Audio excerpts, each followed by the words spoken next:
Hello dear students.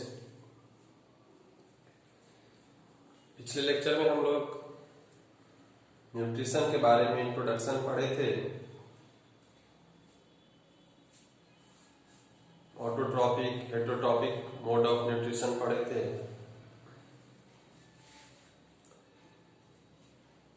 फिर plant के बारे में पढ़े थे डिटेल से कि प्लांट अपना न्यूट्रिशन कैसे लेता है, क्या क्या उसकी आवश्यकता है।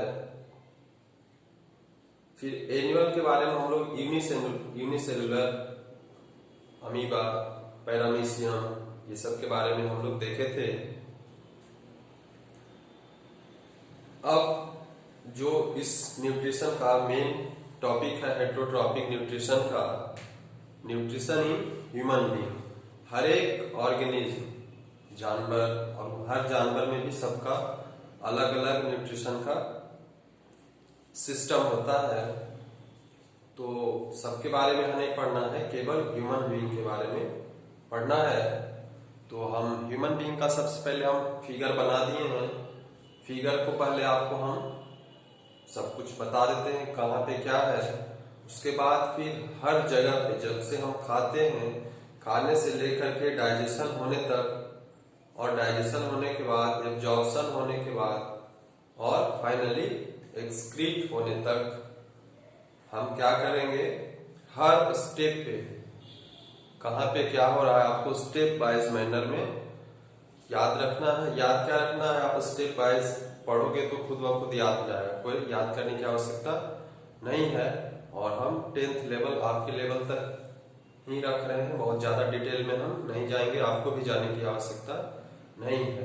अगर फिर आपको बायो लेना होगा तो फिर 11th 12th में आप पढ़ लेना जितना डिटेल में पढ़ना होगा। बट यहाँ आपको जो क्वेश्चन आता है बोर्ड फाइनल एग्जाम्स में, वो हम डिस्कस करेंगे सारा। तो सबसे पहले देखिए, ये हमारा नॉर्मल ह्यूमन बीइंग का जो न्यूट्रिशन हम लोग लेते हैं, उससे डाइजेशन होने तक, डाइजेशन के बाद फिर एब्जॉर्प्शन होने तक, एब्जॉर्प्शन, फिर एसिमिलेशन होने तक, और फिर एक्सक्रीशन होने तक।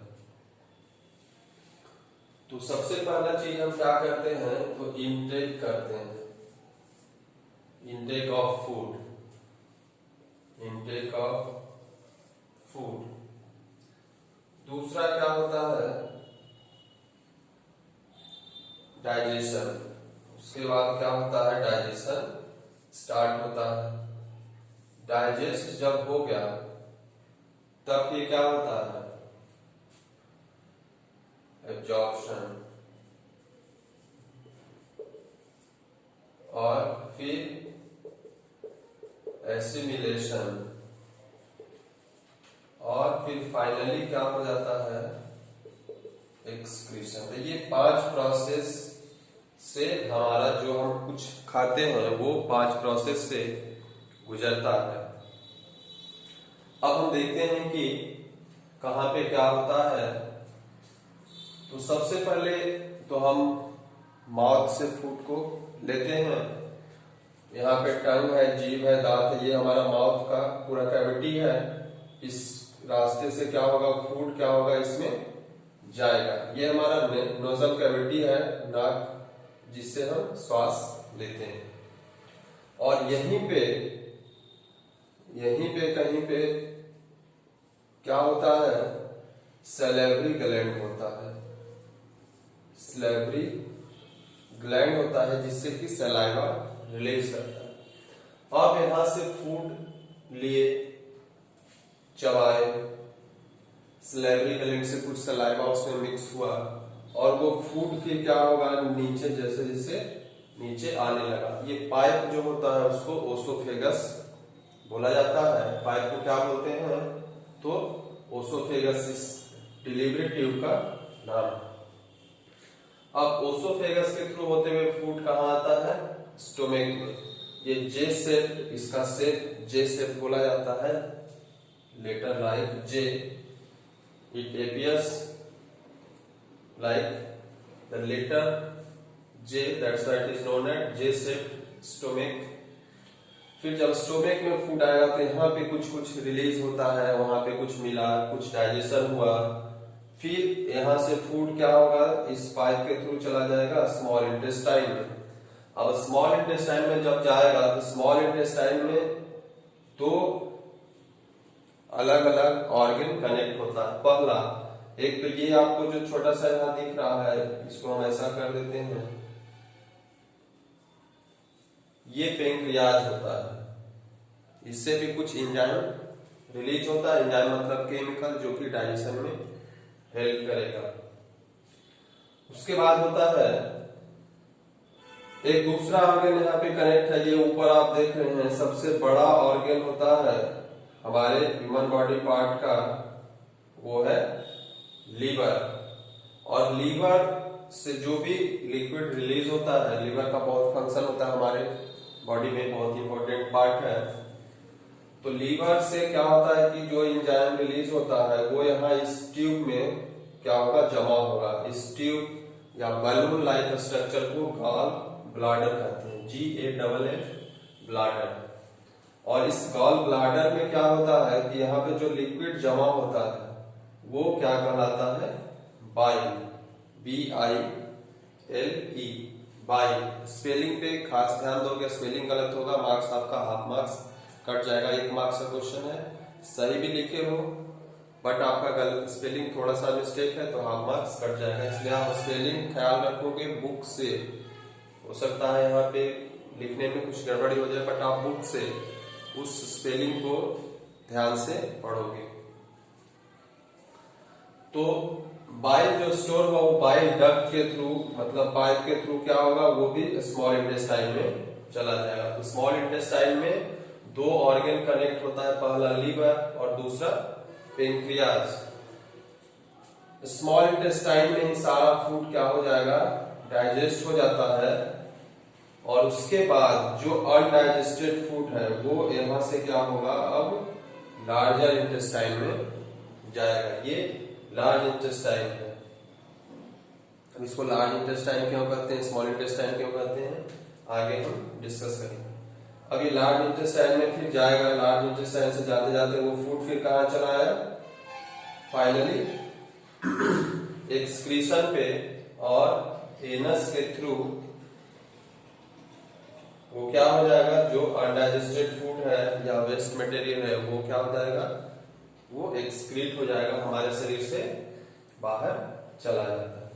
तो ये कंप्लीट क्या हुआ, उसका जर्नी हुआ, जो हम फूड खाते हैं, खाने से लेके, पचाने से लेके, जॉब होने के और फाइनली शरीर से एक्सक्रीट हो जाने तक। तो ये हमारा डिफरेंट क्या था, डिफरेंट हमारा ये इसका प्रक्रिया जिसमें गुजरना पड़ता है। अब 1 बाय 1 हम देखते हैं कि एक्चुअली में फूड के साथ किस जगह पे क्या होता है, और अगर डाइजेस्ट होता होगा तो कौन सा एंजाइम रिलीज होता होगा, क्या उसका फंक्शन होता होगा, ये हम बारी बारी से पढ़ते हैं। अब देखते हैं कि फूड का सबसे पहले फूड को हम लोग क्या करते हैं, माउथ में लेते हैं। तो माउथ में क्या होता है, किस लोकेशन पे फूड के साथ क्या होगा, कितना डाइजेस्ट होगा, क्या क्या चीज डाइजेस्ट होगा, वो हम देखते हैं। तो सबसे पहले माउथ में क्या होता है, तो माउथ में सबसे पहले फूड कहाँ पे जाएगा, टीथ के पास जाता है, और वहां पे क्या होता है, चर्निंग ऑफ फूड। हम लोग फूड को क्या करते हैं, चबाते हैं। जितना ज्यादा आप चबाओगे उतना आसानी से आपका फूड क्या होगा, डाइजेस्ट होगा। इसलिए कहते हैं खाने को ज्यादा से ज्यादा आप चबा के खाओ। अब चबाने समय क्या होता है कि जितना हम चबाते हैं तो हमारे जॉ के पास जो जबड़ा होता है, जबड़ा के पास सैलिवरी ग्लैंड होता है।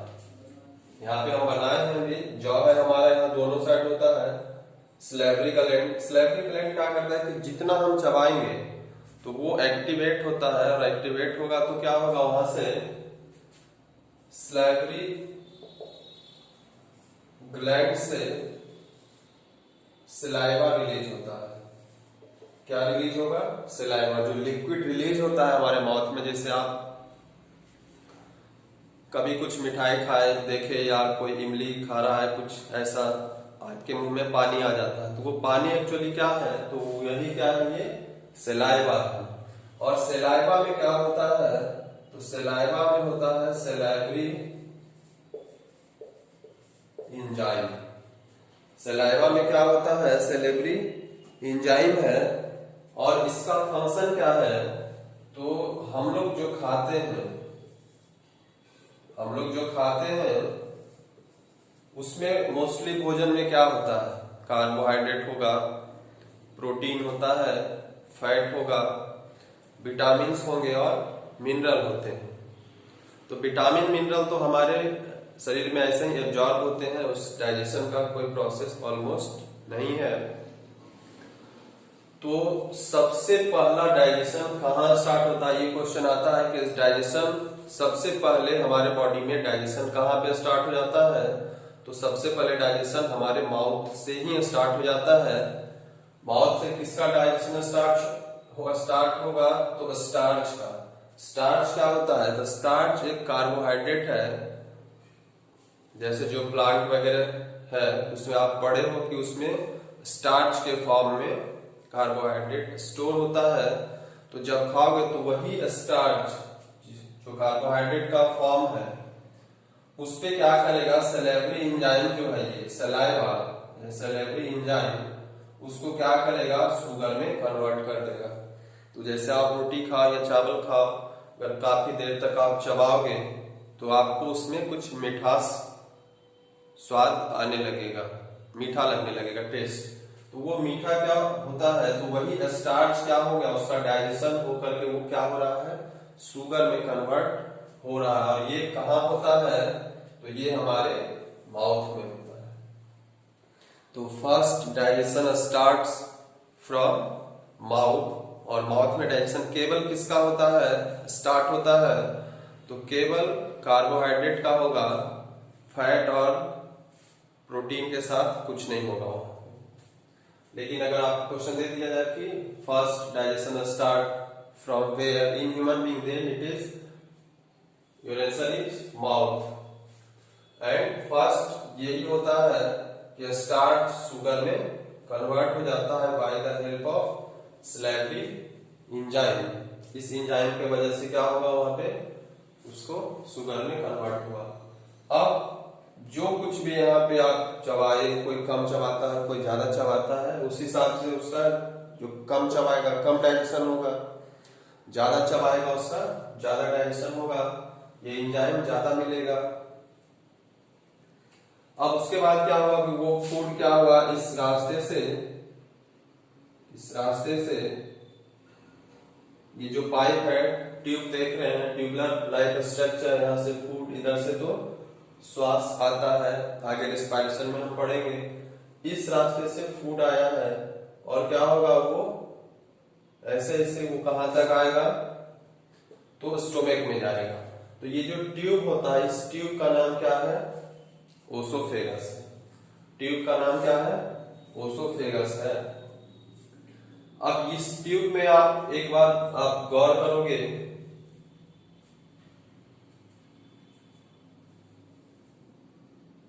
कि अगर आप बैठ के खा रहे हो तो आप माउथ और ट्यूब नीचे है तो फूड चला जाएगा। लेकिन अगर आप सो के खाते हो, उल्टा होकर के भी खाते हो, तो ऐसा थोड़े है कि फूड आपके माउथ से स्टोमक में नहीं जाएगा, वो जाता ही है। तो क्यों जाता है?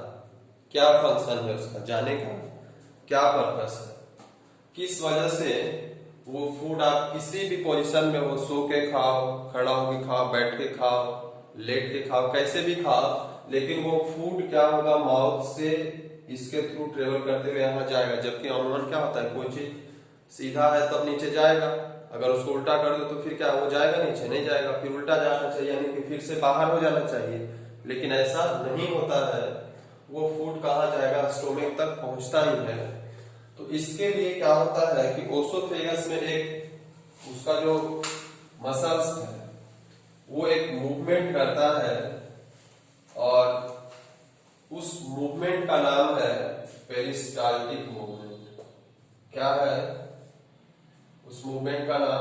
पेरिस्टाल्टिक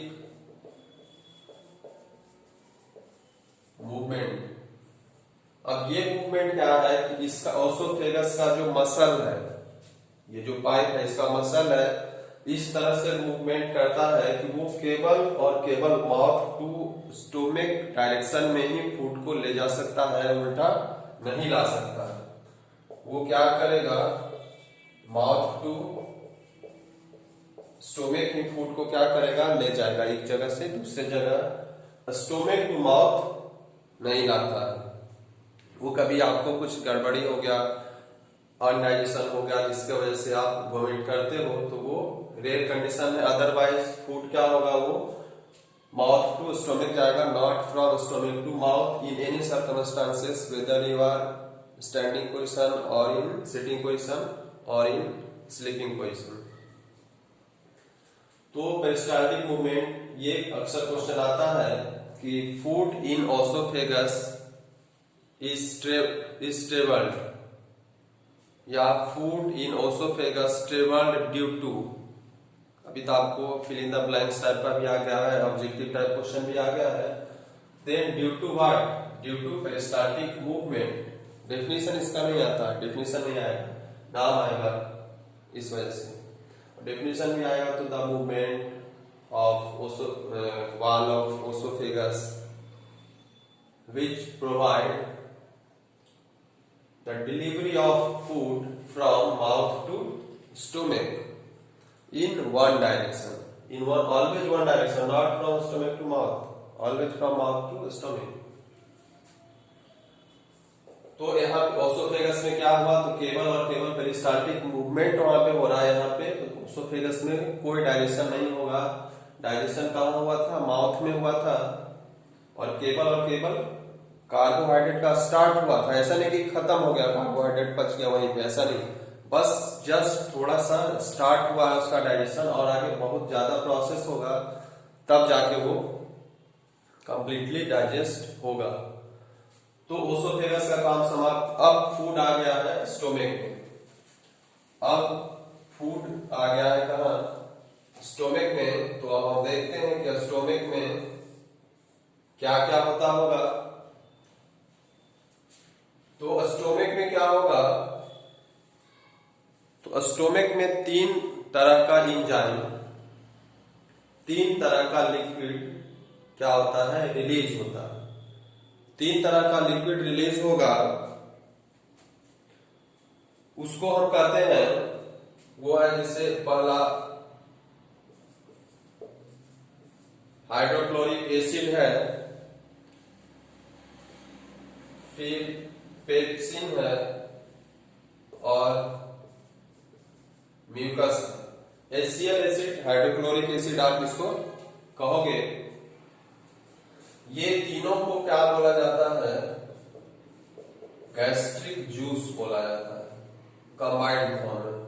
मतलब stomach provides, stomach secretes gastric juice which include first hydrochloric acid,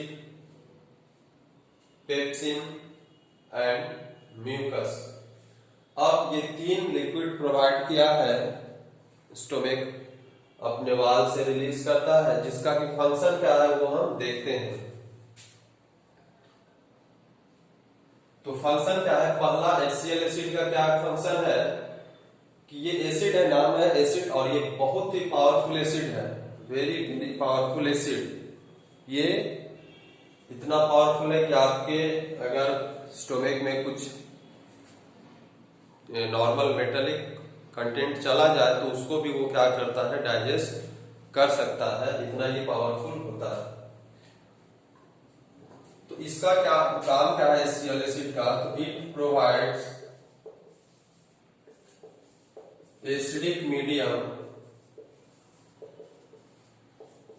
for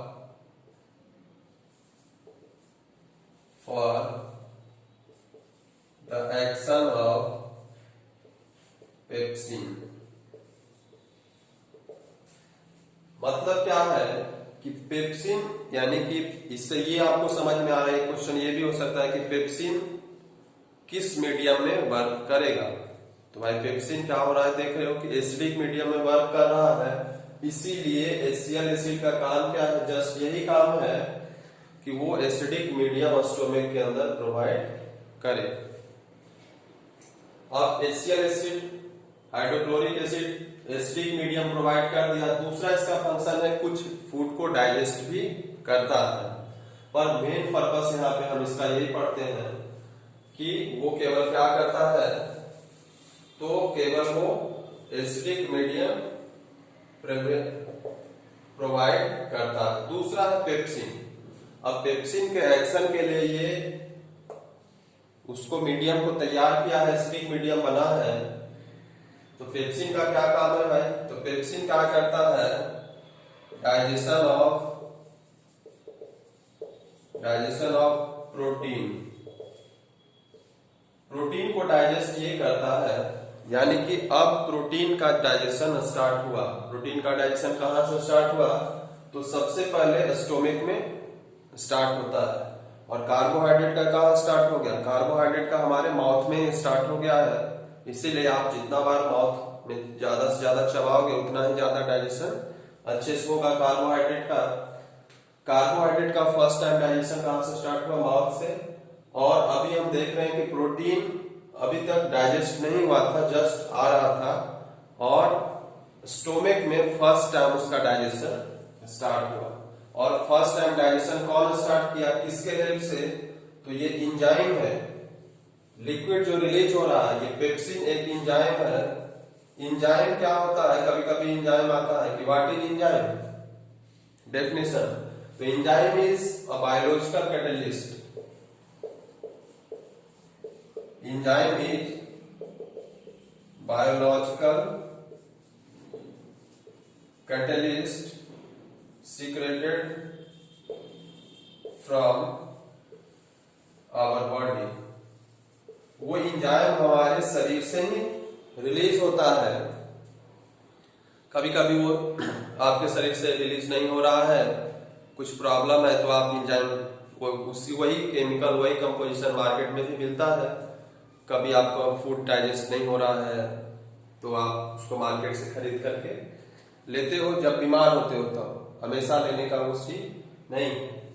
तो वो इंजाइम है। तो पेप्सिन क्या है, एक इंजाइम है, बायोलॉजिकल कैटलिस्ट है, जो कि कहां से रिलीज हो रहा है, स्टोमक से रिलीज हो रहा है। उसका फंक्शन क्या है, तो डाइजेशन ऑफ प्रोटीन। प्रोटीन जो हम खाए हैं उसको डाइजेस्ट करता है। डाइजेशन का मतलब क्या है कि जो हम खाते हैं वो बहुत ही कॉम्प्लेक्स मॉलिक्यूल है, तो पहले वो थोड़ा सा टूटता है, फिर टूटता है, फिर सिंपलर, और तब वो हमको एनर्जी देने के काबिल होता है, या फिर हमारा शरीर उसको एब्जॉर्ब करने के लायक हो पाता है। तो यही process broken down from complex molecule to simpler molecule is called digestion.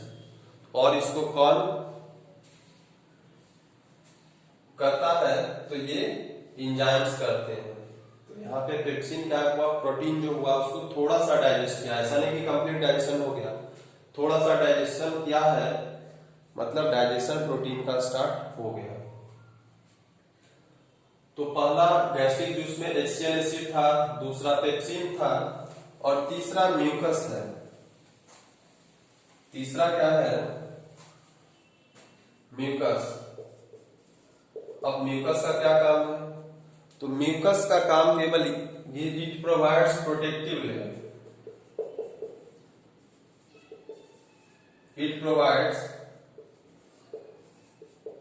Protective layer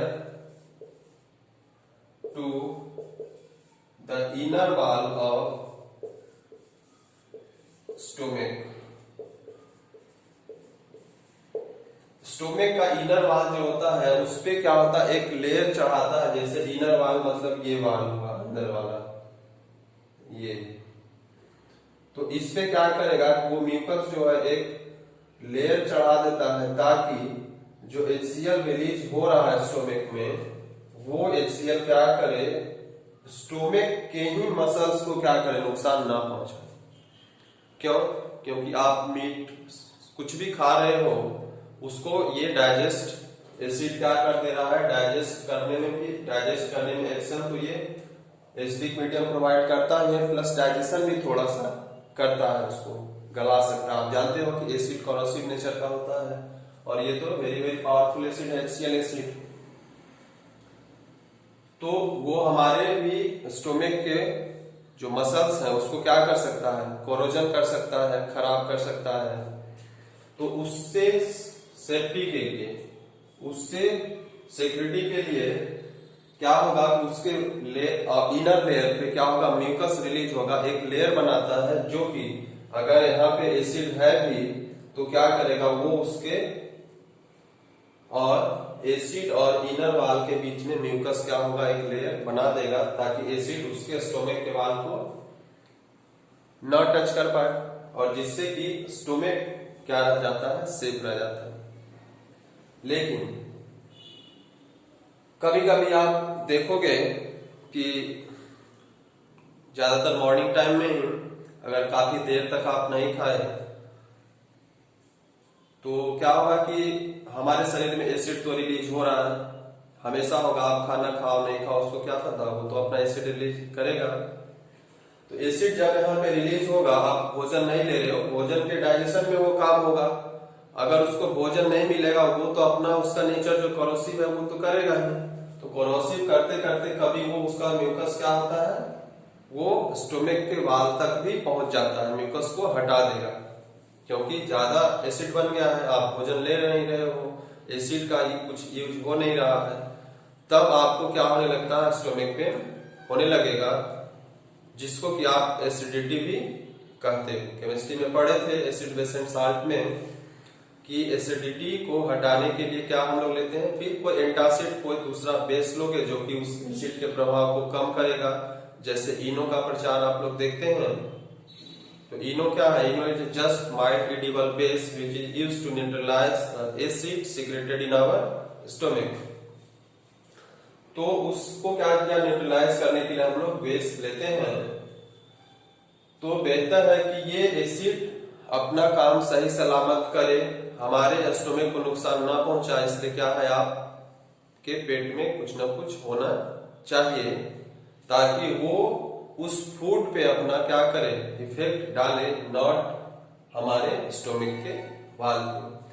तो स्टोमिक में यही इतना काम होता था, ये तीन चीज सीक्रेट होता था और तीनों का अलग अलग फंक्शन है। यहाँ पे आप देख रहे हो कि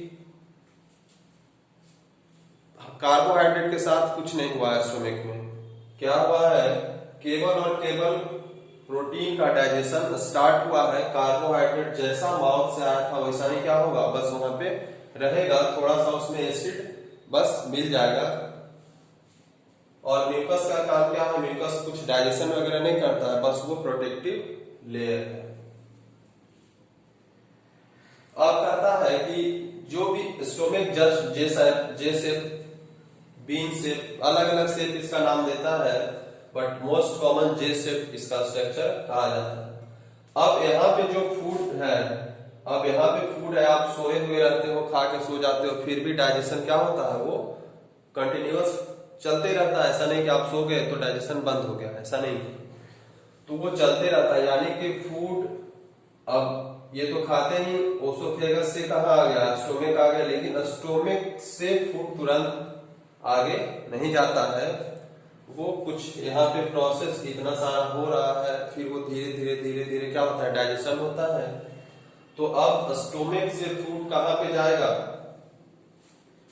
तो अब स्टोमिक से फूड कहाँ पे जाएगा, तो स्टोमिक से अब जाएगा स्मॉल इंटेस्टाइन में। स्टोमिक से कहा जाएगा, स्मॉल इंटेस्टाइन में जाएगा, और स्मॉल इंटेस्टाइन में क्या होगा वो हम देखते हैं। तो फूड अभी कहा जा रहा है स्टोमिक से स्मॉल इंटेस्टाइन में। अब ये खुद से नहीं जाएगा, इसके लिए भी हमारा एक मसल्स होता है स्टोमिक में, जिसके वजह से, जिसका जो मूवमेंट होता है, पेरिस्टाल्टिक मूवमेंट जो आप पढ़े हो, तो पेरिस्टाल्टिक मूवमेंट तो फ्रॉम माउथ टू एनस तक चलते रहेगा, हर जगह वही मूवमेंट होगा, जिसके वजह से फूड क्या होगा, फॉरवर्ड डायरेक्शन में जाएगा। नहीं तो फूड क्या होता, अभी स्टोमिक में डाइजेस्ट हुआ, फिर आगे स्मॉल इंटेस्टाइन में जाने की क्या जरूरत था, आदमी उल्टा होता तो क्या होता, फिर से ऑस्टोफेगस में बाहर आ जाता, पर ऐसा होता है क्या? नहीं होता है। क्यों नहीं होता है? ड्यू टू पेरिस्टाल्टिक मूवमेंट, वो केवल फॉरवर्ड डायरेक्शन में है, फ्रॉम माउथ टू एनस जाएगा। तो यहाँ पे स्टोमक में क्या होता है, एक मसल होता है, वो मसल का नाम है स्फिंक्टर मसल। Sphincter muscle. और ये क्वेश्चन आता है कि which muscle regulate the movement of food from stomach to intestine. Stomach to intestine it means small intestine. Stomach small intestine से कनेक्ट होता है, तो स्टोमक से स्मॉल इंटेस्टाइन फूड जाने में कौन सा मसल हेल्प करता है? तो उस मसल का नाम है स्फिंक्टर मसल। ये 1 मार्क्स क्वेश्चन में हमेशा आएगा, या तो पेरिस्टाल्टिक मूवमेंट वाला आ जाए या फिर इससे आ जाए। तो यहाँ पे अब स्मॉल इंटेस्टाइन में फूड आ गया, किसके हेल्प से? तो स्फिंक्टर मसल के हेल्प से फूड कहाँ आ गया है? स्मॉल इंटेस्टाइन में। अब हम देखते हैं कि स्मॉल इंटेस्टाइन में क्या होगा। तो स्मॉल इंटेस्टाइन ऐसा साइट है जहां पे हर चीज का जो भी हम खाते हैं, और अगर वो डाइजेस्ट होने वाला चीज है, तो complete digestion of any food, complete digestion of any food वो कहाँ होगा? तो स्मॉल इंटेस्टाइन में ही हो जाएगा, चाहे वो कार्बोहाइड्रेट हो, प्रोटीन हो, फैट हो, सब कुछ डाइजेस्ट कहाँ हो जाएगा? तो स्मॉल इंटेस्टाइन में हो जाएगा। स्मॉल इंटेस्टाइन के बाद फिर जो अनडाइजेस्टेड फूड है वो लार्ज इंटेस्टाइन में जाता है। लार्ज इंटेस्टाइन के बाद वो एनस के थ्रू बाहर निकल जाएगा। अब सवाल है कि स्मॉल इंटेस्टाइन और लार्ज इंटेस्टाइन, 2 इंटेस्टाइन हमारे बॉडी में है। आप देख रहे हो कि ये जो पतला ट्यूब है, पहले यहां से फूड जो आया है ये इस रास्ते से ऐसे पहले ऐसे आया है, तो थीन ट्यूब जो देख रहे हो, जो थीन ट्यूब है वो क्या है? स्मॉल इंटेस्टाइन है।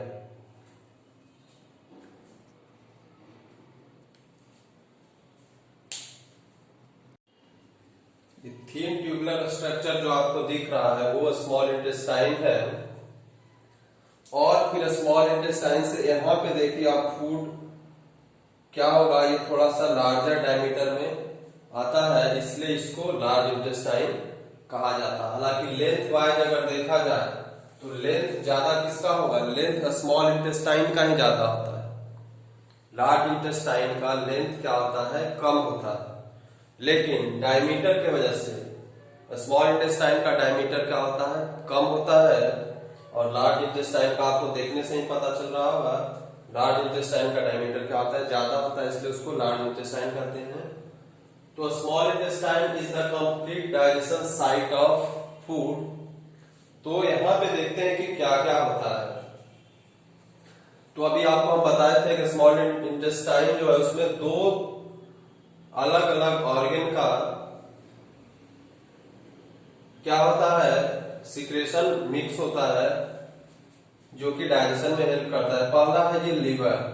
लीवर है ये पूरा यहां से यहां तक लार्जेस्ट जो ऑर्गन है हमारे बॉडी पार्ट्स का, वो लीवर ही होता है। अगर ये क्वेश्चन आए कि largest organ of human body, तो क्या होगा? वो लीवर होता है।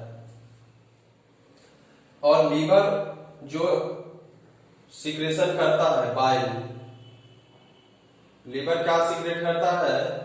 बाइल सीक्रेट करता है। और वो बाइल कहाँ स्टोर होता है? तो जीवी, हम जीवी यहाँ पे लिखते हैं gall bladder.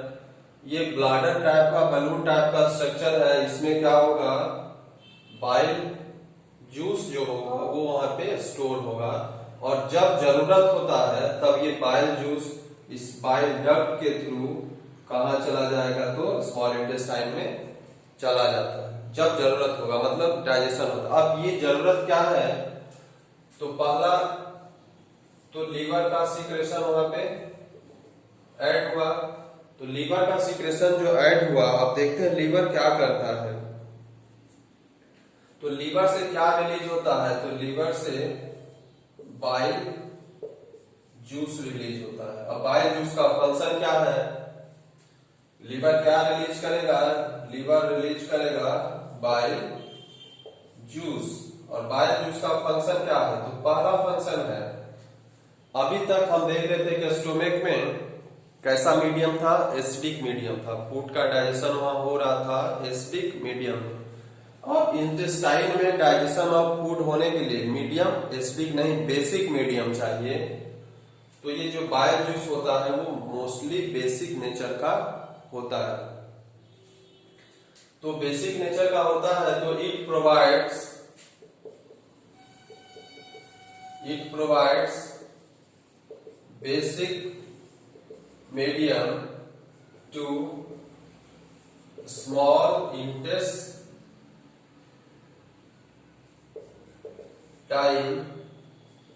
For the action of pancreatic juice. Pancreas यहाँ पे है, पेंक्रियाज से जो एंजाइम रिलीज होता है उसको पैंक्रियाटिक जूस कहते हैं, उसके बारे में आगे पढ़ेंगे। But pancreatic juice basic medium में ही काम करेगा। इसके लिए लीवर पहले बाइल जूस को सीक्रेट करता है, और बाइल जूस क्या करता है? पहले स्मॉल इंटेस्टाइन का जो अभी फूड जो एसिडिक था उस फूड को क्या कर देता है? अब वो फूड को बेसिक बना देगा। इसका ये पहला फंक्शन हुआ। दूसरा फंक्शन होता है इमल्सिफिकेशन ऑफ फैट। ये क्या चीज है?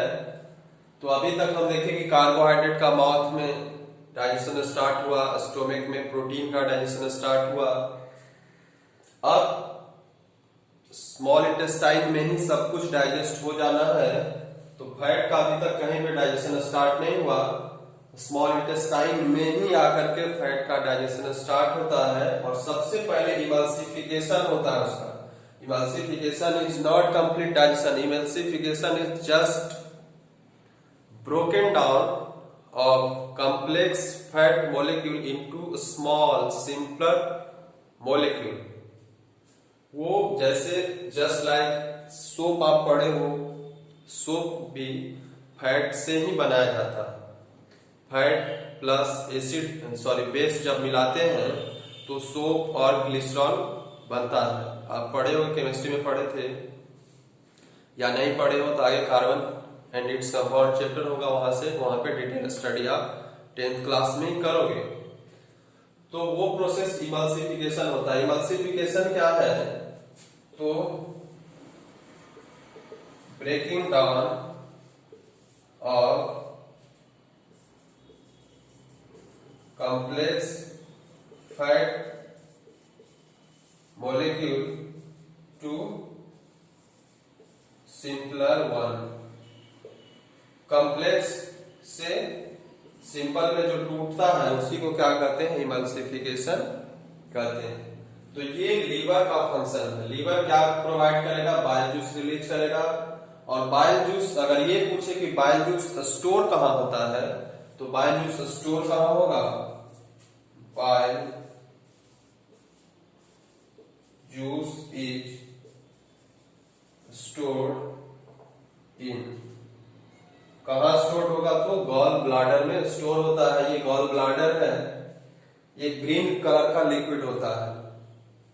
इसके अंदर जो लिक्विड होगा वो हल्का ग्रीन होगा, तो गॉल ब्लाडर में होगा। और जब डाइजेशन होगा, जब यहां से फूड चलेगा, तभी उसको एसिड है बेसिक बनाना है, तभी ये क्या होगा? वो खुद से ही रिलीज होगा यहाँ से थ्रू बाइल डक्ट। और वो बाइल डक्ट क्या होगा? उस फूड में मिल जाएगा, और फूड में मिलते ही क्या करेगा? एसिडिक से फूड को क्या कर देगा? बेसिक कर देगा। तो स्मॉल इंटेस्टाइन में सबसे पहला जो फंक्शन होता है वो किसका होता है? लीवर से जो रिलीज हो रहा है बाइल जूस, उसका ये दो काम मेनली है, एक का और ये दो का। तो ये लीवर का फंक्शन यहाँ पे समाप्त हुआ। तो लीवर सबसे बड़ा ऑर्गन है और सबसे वाइटल ऑर्गन है। कोई भी चीज जो भी हम खाते हैं वो लीवर से होकर के ही जाएगा, एब्जॉर्प्शन वहां पे होता है लीवर में। तो अगर आप ज्यादा फैट खाते हो कि जिससे ज्यादा तेल मत खा, लीवर खराब हो जाएगा, तो क्या होता है आप यहाँ पे देख रहे हो कि फैट का एमल्सिफिकेशन कौन कर रहा है, बाइल जूस कर रहा है। अगर ज्यादा फैट आप खाओगे तो उसको ज्यादा बाइल सीक्रेट करना होगा, तो ज्यादा इसको वर्क करना होगा, तो ये क्या होगा, ये स्वेल हो जाता है, स्वेलिंग ऑफ लीवर। कभी होता है कि आप डॉक्टर कहेगा कि आपका लीवर स्वेल कर गया है और उसकी वजह से आपको क्या होगा, पेन होने लगेगा, दर्द होने लगेगा। तो आपको डॉक्टर बोलेगा कि आप तेल मसाला कम करिए या नहीं खाइए कुछ दिनों के लिए। जॉन्डिस होता है उसमें भी यही लीवर ही इफेक्टेड होता है।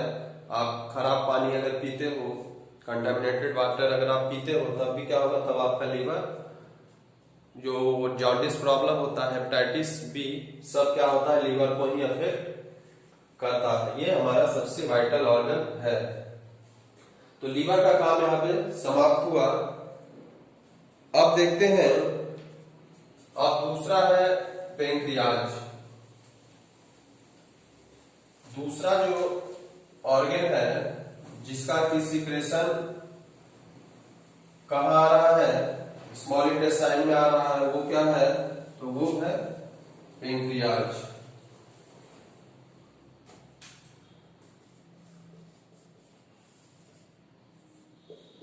तो पेंक्रियाज से क्या क्या रिलीज होता है, तो 3 चीज इससे रिलीज होता है पेंक्रियाज से। Pancreatic amylase, pancreatic amylase release होगा। फिर दूसरा होता है ट्रिप्सिन, और तीसरा होता है लाइपेज। ये 3 चीज पेंक्रियाज से रिलीज होता है और तीनों का फंक्शन भी अलग अलग है। ये सब इंजाइम है। इंजाइम मतलब बायोलॉजिकल कैटलिस्ट, जो कि डाइजेशन में क्या करते हैं, हेल्प करते हैं। तो पेंक्रियाटिक एमाइलेज का क्या काम है, तो अभी तक हम देखे थे कि माउथ में कार्बोहाइड्रेट स्टार्च का डाइजेशन स्टार्ट हुआ था, स्टोमक में कुछ खास उसके साथ हुआ नहीं। अब जब स्मॉल इंटेस्टाइन में आता है तो वहां पे उसका कंप्लीट डाइजेशन हो जाता है। तो किसके वजह से, तो यही पेंक्रियाटिक एमाइलेज के वजह से ही है। तो it helps in the digestion of carbohydrate. Carbohydrate जो हम खाते हैं, चाहे वो ग्लूकोज के फॉर्म में हो, फ्रुक्टोज के फॉर्म में हो, स्टार्च, जो कुछ भी हो, तो वो क्या करेगा, उस कार्बोहाइड्रेट को डाइजेस्ट कौन करेगा कंप्लीटली, तो पेंक्रियाटिक एमाइलेज करता है। अब ट्रिप्सिन का काम क्या है, तो ट्रिप्सिन का काम क्या है कि हम देखे थे कि स्टोमक में एक पेप्सिन, जो क्या था, पेप्सिन प्रोटीन को थोड़ा सा डाइजेस्ट किया था, मतलब कॉम्प्लेक्स मॉलिक्यूल से क्या किया था, सिंपलर मॉलिक्यूल के फॉर्म में उसको कन्वर्ट किया था। अब वो सिंपलर मॉलिक्यूल फिर से थोड़ा और डाइजेस्ट होगा, किसके वजह से, तो ट्रिप्सिन के वजह से। ये क्या करेगा, डाइजेशन ऑफ प्रोटीन। इसमें बहुत सारा नाम है ट्रिप्सिन, किसको किसमें करता है, लेकिन आपके ये 10th लेवल पे ये बिल्कुल नहीं पढ़ना है, इसलिए हम आपको कहीं पे एनसीईआरटी में, एनसीईआरटी से ज्यादा हम आपको पढ़ाएंगे ही नहीं, क्योंकि उससे ज्यादा आपको आएगा ही नहीं। तो फालतू का पढ़ने का कोई आवश्यकता नहीं है। जिसे बायो में ज्यादा इंटरेस्ट है या 10th के बाद बायो लेना है, तो 10th के बाद खूब अच्छे से पढ़ लेना भाई। 11th 12th 2-2 साल में बायो को पढ़ना, खूब डिटेल में दिया हुआ रहेगा। तो ट्रिप्सिन का क्या काम है, तो वो जो प्रोटीन थोड़ा सा डाइजेस्ट हुआ है उसको और ज्यादा डाइजेस्ट करना। अब लाइपेज का क्या काम है, तो लाइपेज क्या करता है कि अभी जो बाइल क्या किया, फैट का इमल्सिफिकेशन किया, मतलब कॉम्प्लेक्स फैट को सिंपलर फैट मॉलिक्यूल में तोड़ा। उसको क्या करता है, उसको ये डाइजेस्ट करता है, उसको ये क्या करता है, डाइजेस्ट करता है, या फिर उसको कह सकते हो ब्रेकिंग डाउन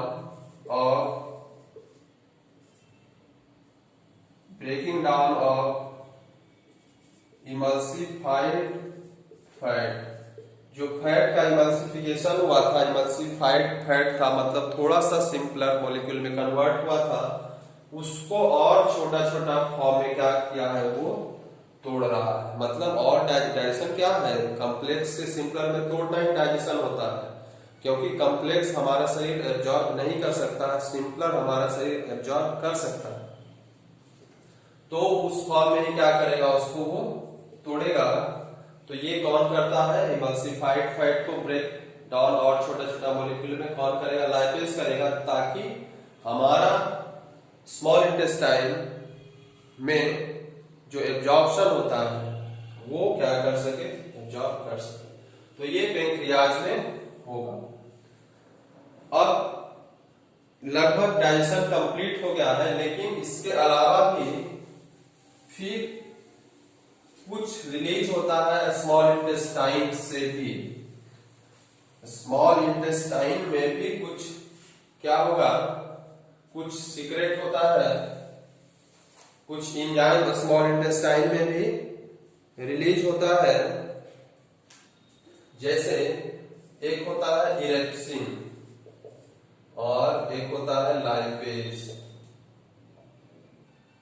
इरेप्सिन का क्या काम है कि प्रोटीन को कौन कौन डाइजेस्ट किया, पहले पेप्सिन डाइजेस्ट किया है स्टोमक में, फिर ट्रिप्सिन कहां से रिलीज हुआ है, पेंक्रियाज से रिलीज हुआ था, और अब इरेप्सिन है वो स्मॉल इंटेस्टाइन में ही रिलीज होता है, जो कि डाइजेशन ऑफ प्रोटीन करता है। किसमें, प्रोटीन को क्या बना देगा, ये एमिनो एसिड में कन्वर्ट कर देगा, और ये एमिनो एसिड को हमारा शरीर एब्जॉर्ब कर सकता है। तो ये प्रोटीन से एमिनो एसिड में कौन करेगा भाई, तो ये इरेप्सिन ही करता है। और फिर लाइपेज जो होता है, तो ये क्या करेगा, लाइपेज जो क्या होगा, ये जो फैट है, फैट को क्या करेगा, ये फैटी एसिड और प्लस ग्लिसरॉल में कन्वर्ट कर देता है। कौन करेगा, तो लाइपेज। तो ये स्मॉल इंटेस्टाइन से इंटेस्टाइनल जूस इसको बोला जाता है। क्या बोलते हैं हम इसको, स्मॉल इंटेस्टाइन से रिलीज होता है, इसको बोलते हैं इंटेस्टाइनल जूस। इंटेस्टाइनल जूस में पहला इरेप्सिन है जो कि प्रोटीन को एमिनो एसिड में कन्वर्ट करता है, और दूसरा लाइपेज है जो कि फैट को फैटी एसिड और ग्लिसरॉल में कन्वर्ट करेगा, जो कि हमारा बॉडी एब्जॉर्ब कर सकता है। अब यहाँ पे डाइजेशन सब चीज का कंप्लीट हो गया। तो आपको ध्यान रखना होगा, मान लिया आपको बोले कि केवल आप कार्बोहाइड्रेट का डाइजेशन लिखिए, कहाँ कहाँ पे होता है। तो कार्बोहाइड्रेट का डाइजेशन अगर लिखना होगा तो पहला लिखोगे कि माउथ में क्या हुआ भाई, तो स्टार्च से ग्लूकोज में कन्वर्ट हुआ, किसके थ्रू, तो सेलेब्री एमाइलेज के थ्रू, पहला वहां पे हुआ। दूसरा फिर और कहाँ होता है कार्बोहाइड्रेट का, तो स्टोमक में नहीं होता है, फिर कहाँ होता है, तो पेंक्रियाज में आके होता है। कौन करता है, तो पेंक्रियाटिक एमाइलेज करता है। तो इस दो जगह से क्या हुआ, कार्बोहाइड्रेट का डाइजेशन हुआ। केवल एग्जाम में आपको कार्बोहाइड्रेट का डाइजेशन पूछे तब। अगर आपका प्रोटीन का डाइजेशन पूछे तो सबसे पहले प्रोटीन का डाइजेशन कहाँ होता है, स्टोमक में होता है। कौन सा एंजाइम होता है, पेप्सिन होता है। फिर उसके बाद स्मॉल इंटेस्टाइन में आता है और पेंक्रियाज से ट्रिप्सिन एंजाइम का रिलीज होता है, वहां पे कुछ डाइजेशन होता है। और finally intestinal juice, intestine small intestine से इरेप्सिन निकलता है, और वो क्या करता है, फाइनली एमिनो एसिड में कन्वर्ट कर देता है।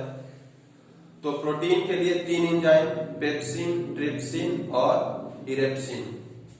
तो अगर प्रोटीन का केवल पूछे तो आप ऐसे लिख सकते हैं। फैट का कहाँ कहाँ होता है भाई, तो फैट का सबसे पहले क्या होता है, इमल्सिफिकेशन वो द स्मॉल इंटेस्टाइन में स्टार्ट होता है, लेकिन सबसे पहला गॉल ब्लैडर से जो बाइल जूस निकल रहा है लीवर से, वो क्या करता है, सबसे पहला इमल्सिफिकेशन वहां पे होता है। फिर दूसरा क्या होता है, दूसरा जो पेंक्रियाज से लाइपेज सीक्रेट हो रहा है, पेंक्रियाज से लाइपेज सीक्रेट होता है, तो वो इमल्सिफाइड फैट को क्या करता है और सिंपलर मॉलिक्यूल में वो तोड़ देता है, और जो कुछ भी थोड़ा मोड़ा और है वो क्या करेगा, फिर से इंटेस्टाइनल जूस, इंटेस्टाइन में लाइपेज सीक्रेट होता है, वो इमल्सिफाइड फैट, ये फैट जो है इमल्सिफाइड फैट है, मतलब सिंपलर मॉलिक्यूल है, उसको और simpler molecule fatty acid plus glycerol में तोड़ देता है, जो कि हमारा बॉडी क्या कर सकता है, एब्जॉर्ब कर सकता है। तो इस तरह से आपको कंप्लीट डाइजेशन अगर बोले तो फिगर बना के 5 नंबर के क्वेश्चन में ऐसा आएगा, या फिर बोले कि केवल आप कार्बोहाइड्रेट का डाइजेशन लिखिए कहाँ पे क्या होता है, या फिर प्रोटीन का डाइजेशन लिखिए, या प्रोटीन के डाइजेशन में कौन सा एंजाइम टेक पार्ट करता है, कार्बोहाइड्रेट के डाइजेशन में कौन सा एंजाइम टेक पार्ट करता है, फैट के डाइजेशन में कौन कौन सा एंजाइम किस ऑर्गन से सीक्रेट होता है, और किस पोजीशन पे उस पे एक्शन उसका होता है। तो ये आपको सीक्वेंस वाइज याद रखोगे, ऐसा नहीं कि कहीं से स्टार्ट की कहीं से याद की, क्योंकि फूड सीक्वेंस में ही जाता है और हर जगह स्टेप बाय स्टेप मैनर में क्या होता है, उस पे कुछ ना कुछ होते जाता है।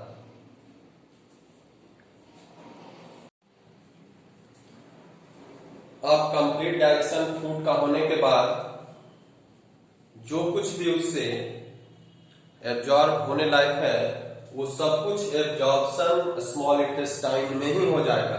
Complete digestion plus complete absorption of जो भी digested carbohydrate, digested fat, digested protein, vitamins and minerals, all food particles are absorb in a small intestine. तो एब्जॉर्प्शन के लिए इसमें ऐसा क्या होता है भाई कि स्मॉल इंटेस्टाइन में ही सारा का सारा कंप्लीट एब्जॉर्प्शन हो जाता है। तो स्मॉल इंटेस्टाइन का जो इनर वॉल होता है उसमें विली होता है। विली क्या है, फिंगर लाइक प्रोजेक्शन होता है, projection which is rich in blood vessels।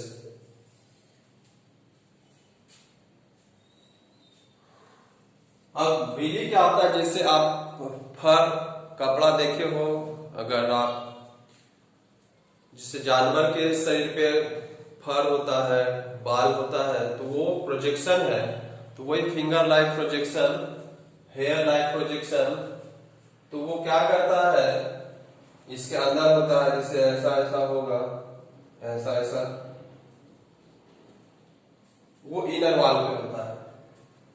वो क्या करता है कि रिच इन ब्लड वेसल्स उसमें होता है।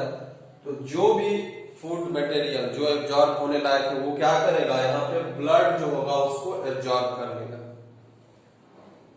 विली के थ्रू। किसके थ्रू एब्जॉर्प्शन होता है, तो विली के थ्रू होता है। और villi is a finger like projection which is rich in blood vessels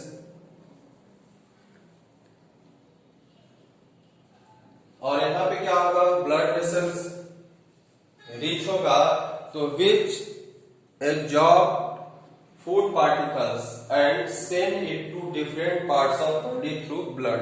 अब ब्लड तो शरीर के हर हिस्से में जा रहा है, तो यहाँ से जो एब्जॉर्ब फूड हुआ वो ब्लड वेसल्स के थ्रू जो भी एब्जॉर्प्शन हुआ फूड का वो कहाँ होगा, वो शरीर के हर हिस्से में वो क्या होगा, चला जाएगा, ताकि शरीर के हर हिस्से को एनर्जी चाहिए। तो कभी कभी यही क्वेश्चन आता है, केवल यही विली वाला पार्ट से क्वेश्चन आएगा कि how food is absorbed in small intestine. तब food is absorbed in intestine with the help of villi, पहला ये लिखोगे। फिर विली के बारे में बताओगे कि विली क्या है। तो villi is finger like projection which is rich in blood vessels या blood bundles which helps in the absorption of food particle to the blood. After absorption, it transport these absorbed food to different parts of body. In this way, food is absorbed in small intestine. ऐसा हो गया। अब यहाँ पे complete absorption हो गया। अब क्या होगा, फूड जो होगा स्मॉल इंटेस्टाइन से कहां चला जाएगा, लार्ज इंटेस्टाइन में चला जाएगा। अब स्मॉल इंटेस्टाइन से फूड कहां चला गया, लार्ज इंटेस्टाइन में चला गया। यहां से फूड कहां आ जाएगा, यहाँ पे आ जाएगा लार्ज इंटेस्टाइन में। लार्ज इंटेस्टाइन उसका डायमीटर बड़ा है, वहां पे भी लार्ज इंटेस्टाइन में भी विली होता है और ज्यादा विली होता है, लेकिन वहां पे फूड पार्टिकल का एब्जॉर्प्शन नहीं होता है। लार्ज इंटेस्टाइन का केवल यही फंक्शन है कि जो डाइजेस्टेड फूड हो गया, डाइजेस्ट होने के बाद जो वेस्ट मटेरियल बच गया या फिर जो अनडाइजेस्टेड फूड है जिसको कि हमारा बॉडी डाइजेस्ट नहीं कर सकता है, उसके लिए हमारे बॉडी में एंजाइम सीक्रेट नहीं होता है, वो क्या करेगा, उसको यहाँ पे उसमें जो भी यहां पे केवल क्या होता है, absorption of excess water from undigested food. यहां से जो फूड मटेरियल डाइजेस्टेड हो या अनडाइजेस्टेड हो, लार्ज इंटेस्टाइन में आ गया है, उसमें कहता है कि अगर वाटर मॉलिक्यूल है, ज्यादा मॉलिक्यूल है, तो क्या होगा, उसको क्या करेगा, ये लार्ज इंटेस्टाइन का जो विली है, इसमें भी विली होता है, तो वो क्या करेगा, केवल वाटर को एब्जॉर्ब करता है, एक्सेस वाटर को क्या करेगा, एब्जॉर्ब करेगा। नहीं तो नहीं एब्जॉर्ब करता, क्या होता, वो वाटर के फॉर्म में एनस से क्या होता, निकल जाता, तब क्या होता, हमको डिहाइड्रेशन होता, ज्यादा से ज्यादा पानी पीना होता, तो वो क्या करेगा, इसीलिए ये यहां से स्टार्ट हुआ, इतना लंबा है, केवल और केवल एब्जॉर्प्शन ऑफ एक्सेस वाटर के लिए। तो लार्ज इंटेस्टाइन का केवल यही है काम, एब्जॉर्प्शन ऑफ एक्सेस वाटर। और दूसरा फंक्शन है कि ये जो एक्सक्रीटेड जो प्रोडक्ट, जो फूड मटेरियल अनडाइजेस्टेड जिसको एक्सक्रीट होना है, उसको क्या करता है, ऐसा नहीं कि तुरंत डाइजेस्ट हुआ तुरंत एक्सक्रीट हो गया, तो एब्जॉर्प्शन, वाटर के एब्जॉर्प्शन में टाइम लगेगा, फूड धीरे धीरे धीरे धीरे आगे बढ़ता है बाय पेरिस्टाल्टिक मूवमेंट। तो यहाँ पे क्या होता है, वो स्टोरेज भी प्रोवाइड करता है, इसका डायमीटर चूंकि बड़ा होता है, ये स्टोरेज भी प्रोवाइड करता है अनडाइजेस्टेड फूड का, storage of undigested food and excreta। excreta मतलब जो एक्सक्रीट होने वाला है, जस्ट मतलब जो एक्सक्रीट हम लोग एनस के थ्रू एक्सक्रीट करते हैं, डाइजेस्टेड और अनडाइजेस्टेड मटेरियल, वो क्या होगा, यहाँ पे रहता है। इसका लार्ज इंटेस्टाइन का इसका 3 पार्ट होता है, लार्ज इंटेस्टाइन का 3 पार्ट क्या होगा, कैकम, कोलोन और रेक्टम। उसी तरह से स्मॉल इंटेस्टाइन का भी 3 पार्ट होता था, स्मॉल इंटेस्टाइन का भी 3 पार्ट होता था, ड्यूडेनम, जेजेनम और इलियम। ड्यूडेनम, जेजेनम और इलियम।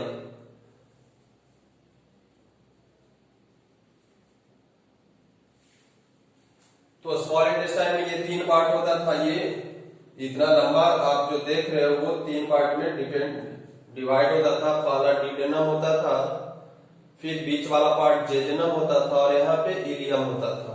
इलियम ही क्या होता है, इलियम का स्मॉल इंटेस्टाइन का इलियम और लार्ज इंटेस्टाइन का कैकम क्या होगा, वहां पे जंक्शन होता है। स्टोमक और स्मॉल इंटेस्टाइन के पास का जंक्शन क्या कहलाता है, तो वो ड्यूडेनम कहलाता है। फिर यहाँ पे कैकम हो गया, फिर आगे चल के कोलॉन होता है और यहाँ फाइनली रेक्टम होता है, जहां से क्या होगा कि वो एनस के थ्रू वेस्ट मटेरियल के फॉर्म में निकल जाता है। अब एनस का फंक्शन क्या है, अब लार्ज इंटेस्टाइन से में कैकम कोलॉन रेक्टम के होते हुए अब कहां पे आ गया, अनडाइजेस्टेड मटेरियल एनस। तो एनस से क्या होता है, तो एक्सक्रीशन होगा, एक्सक्रीशन ऑफ डाइजेस्टेड या अनडाइजेस्टेड, डाइजेस्टेड या अनडाइजेस्टेड फूड मटेरियल, जो भी कुछ डाइजेस्ट हुआ या नहीं डाइजेस्ट हुआ, अगर वो लार्ज इंटेस्टाइन तक आ गया है तब वो क्या होगा, एनस के थ्रू एक्सक्रीट हो गया। कैसे, किसके हेल्प से, with the help of anal sphincter, anal sphincter, ये मसल्स है एनल स्फिंक्टर। जैसे स्फिंक्टर मसल के वजह से ही क्या हो रहा था, स्टोमक से फूड स्मॉल इंटेस्टाइन में आ रहा था, तो उसी टाइप का मसल यहाँ पे भी एनस में भी होता है, जिसको कि एनल स्फिंक्टर कहते हैं। और यही क्या करेगा, इसी की वजह से फाइनली क्या होगा, वो फाइनली एक्सक्रीट हो जाता है। तो ये कंप्लीट प्रोसेस था हमारे ह्यूमन बीइंग में डाइजेशन ऑफ फूड का। इसी को न्यूट्रिशन कहते हैं। और एक चीज इसमें और आता है कि एलिमेंट्री कैनाल किसको कहते हैं। एक नंबर का क्वेश्चन आएगा कि what do you mean by alimentary canal. Alimentary canal, तो एलिमेंट्री कैनाल क्या है कि आप देख रहे हो कि जब से हम फूड को माउथ से ले रहे हैं तब वो कहीं ना कहीं पाइप के थ्रू आते आते और वो फाइनली क्या हो रहा है, एनस के थ्रू निकल जा रहा है। तो क्या होगा, the tubular structure from mouth to anus, the tubular structure from mouth to anus is called alimentary canal. वो पूरा का पूरा मतलब रास्ता जो है वो क्या कहलाएगा, वो पूरा पाइप पूरा ट्यूब क्या कहलाएगा, एलिमेंट्री कैनाल कहलाता है। तो ये हमारा न्यूट्रिशन इन ह्यूमन बीइंग समाप्त हुआ। इससे ज्यादा आपको कभी भी नहीं आएगा सीबीएसई एग्जाम्स में, और ज्यादा पढ़ने का तो कुछ लिमिटेशन नहीं है, जितना मन है पढ़िए। ये फिगर आपको बनाने आना चाहिए, क्योंकि डायरेक्ट फिगर आ जाता है। डाइजेस्टिव सिस्टम का फिगर बनाइए तो फिगर विथ इसका नोमेनक्लेचर, नाम, कौन ऑर्गन क्या है उसका सही से नाम भी आना चाहिए। फिगर बहुत आसान है, आप 2-4 बार प्रैक्टिस करोगे तो सही सही बनाने लग जाओगे। तो आज इतना ही, फिर आगे हम देखेंगे रिस्पायरेशन के बारे में। न्यूट्रिशन हमारा यहाँ पे समाप्त हो गया। Thank you.